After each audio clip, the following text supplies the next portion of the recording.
First at 6, striking revelations made in the latest batch of the Epstein Files published today. They make mention of a person in Kiefer and a suicide in that area. 2 News Oklahoma's Samson Tamajani explains the 3-page document and spoke to Kiefer police about it.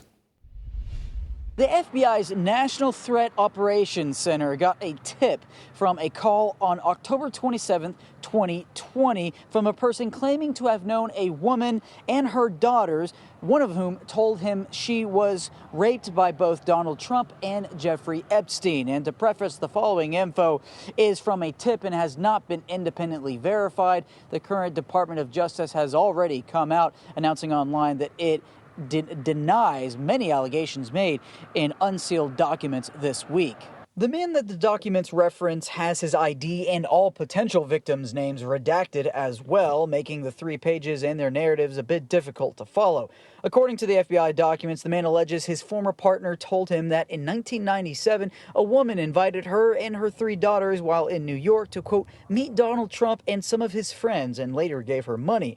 The document later takes a confusing shift, describing that a girl tells a former limousine driver for Trump that Donald J. Trump raped her along with Jeffrey Epstein, and that it happened after, quote, some girl with a funny name took me inside a fancy hotel or building. That's how it happened.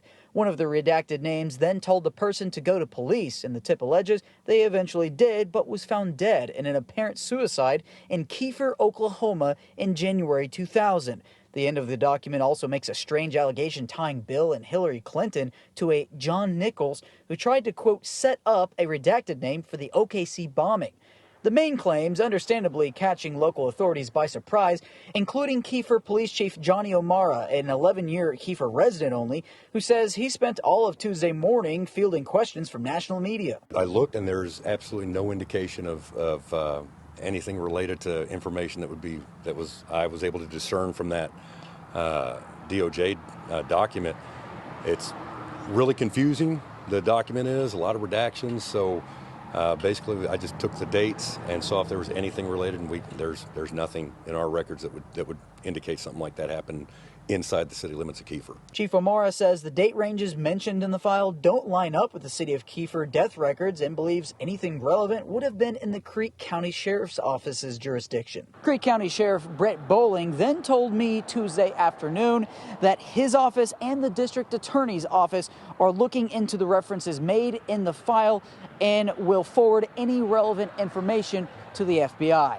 In Kiefer, Samson Tamajani, 2 News, Oklahoma.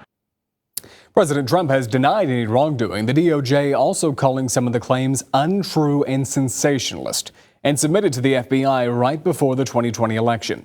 Again, the 3-page documents are still newly public and include some confusing details. But Samson will dive deeper into it all coming up tonight after the NBA games. But meanwhile, you can read them for yourself right now under this story on KJRH.com.